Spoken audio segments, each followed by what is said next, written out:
शुभारंभ करते हुए मैं विद्यालय के प्रधानाचार्य महोदय से निवेदन करूंगा कि वो सरस्वती माँ की मूर्ति के आगे दीप प्रज्वलित करने की कृपा करें।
धन्यवाद सर। जैसा कि नाम से ही विदित है, बसंत पंचमी बसंत के आगमन का उत्सव, माँ सरस्वती का जन्म दिवस कहा जाता है। माँ सरस्वती का जन्म इसी दिन हुआ था, माघ मास की शुक्ल पक्ष की पंचमी को। ऐसे समय में जब पूरा संसार शून्य था, तब भगवान ब्रह्मा ने पूरे संसार की रचना की। पेड़ पौधे, पशु पक्षी, मनुष्य। लेकिन उस रचना के बाद भी पूरा संसार शून्य ही था। कहीं आवाज़ नहीं थी, कहीं संगीत नहीं था। इस बीच सारे देवताओं को बड़ी चिंता हुई और वे ब्रह्मा जी के पास पहुँचे और उन्हें निवेदन किया कि बिना वाणी के तो संसार शून्य है। तो ब्रह्मा जी ने अपने कमंडल से अंजलि भर जल लेकर के धरती पर छिड़का, जिससे वीणा हाथ में लिए हुए माँ सरस्वती का जन्म हुआ। और माँ सरस्वती के जन्म होते ही पूरे संसार में ध्वनि का प्रचार प्रसार हुआ, संगीत उत्पन्न हुआ और पेड़ पौधों, पशु पक्षियों, मनुष्य सभी में नई ऊर्जा, नया उत्साह का संचार हुआ। तो बसंत पंचमी इसीलिए मनाई जाती है कि हरियाली, खुशहाली और फूलों का आरंभ होता है और पूरा संसार फूलों से भरा हुआ दिखाई देता है। और विभिन्न कवियों ने इस बसंत ऋतु का अपने तरह से वर्णन किया है। आप लोगों ने निराला को भी पढ़ा होगा कक्षा 10वीं में, अटती रही है कविता के माध्यम से। और ग्राम श्री कविता में सुमिता रमन पंत को भी पढ़ा होगा, जो बसंत का एक अलग सा चित्रण करते हैं। और हमारे पहाड़ से कवि हैं गिरधार कृष्ण तिवारी, उनकी बसंत कविता कुछ अलग सी रंग बिखेरती हुई दिखाई देती है। और जितनी मैंने कविताएं बसंत पर अभी तक पढ़ी हैं, मुझे श्रेष्ठ लगती है गिरधा की वो कविता, क्योंकि बसंत का ऐसा वर्णन, अद्भुत वर्णन मुझे उसमें लगता है। तो उस कविता को मैं आपके सामने इस एक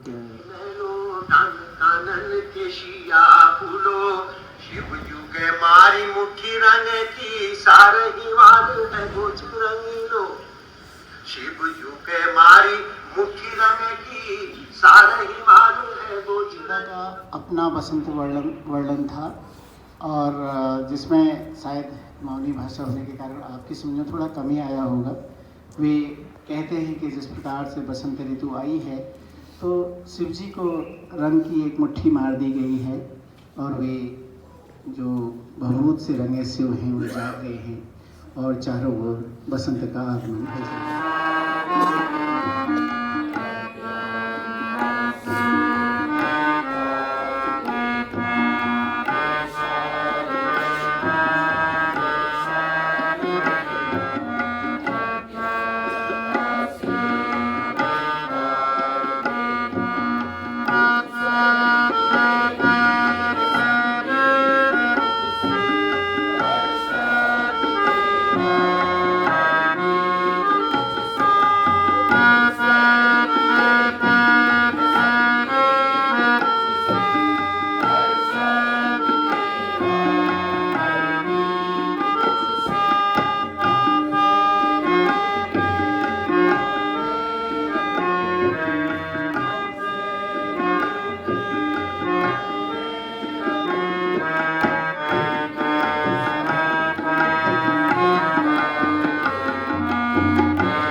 साथ आपको शुभकामनाएं देते हुए मैं प्रधानाचार्य को महोदय को आमंत्रित करूंगा। शिक्षक वर्ग और मेरे प्यारे विद्यार्थियों,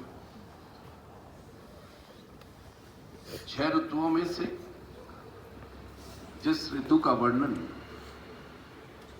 सभी कवियों ने विभिन्न भाषाओं में किया है, उससे इस ऋतु की जो विशेषता है वो पता लगती है।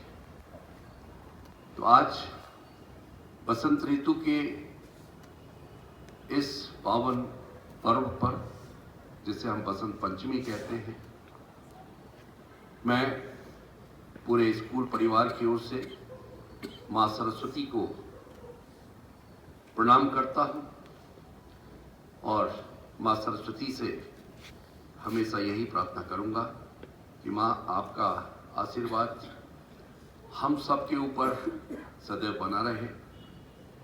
आप ज्ञान की देवी हैं, आप शिक्षा की देवी हैं, आप संगीत की देवी हैं, और ये तीनों का जब मिश्र भाव होता है तभी हर व्यक्ति के जीवन में विचार आते हैं, उसकी सोच में परिवर्तन आता है और आपके जो अंधकार से ज्ञान की ओर जाने का होता है उसमें अच्छे विचार हमारे पास आते हैं, हम अच्छी सोच रखते हैं और उसी के कारण हम अच्छे कार्य को करने के लिए प्रेरित होते हैं। तो मैं आज बसंत पंचमी के अवसर पर मां आप सभी लोगों को बहुत बहुत बधाई देता हूं, शुभकामनाएं देता हूं। और जिस तरह से वसंत ऋतु में एक ऊर्जा का संचार पूरे प्रकृति के अंदर में होता है, उसी तरह से मैं मां आपसे प्रार्थना करता हूं कि उसी ऊर्जा का, उसी खुशी का, उसी प्रसन्नता का संचार आप सभी लोगों के जीवन में हो और जो ऊर्जा, जो शक्ति हमें मां के आशीर्वाद से मिलती है उसको हम पूर्ण रूप से अपने कार्य में लगाएंगे ताकि जो सफलता हम अपने जीवन में अर्जित करना चाहते हैं उस सफलता को हम अर्जित कर सकें।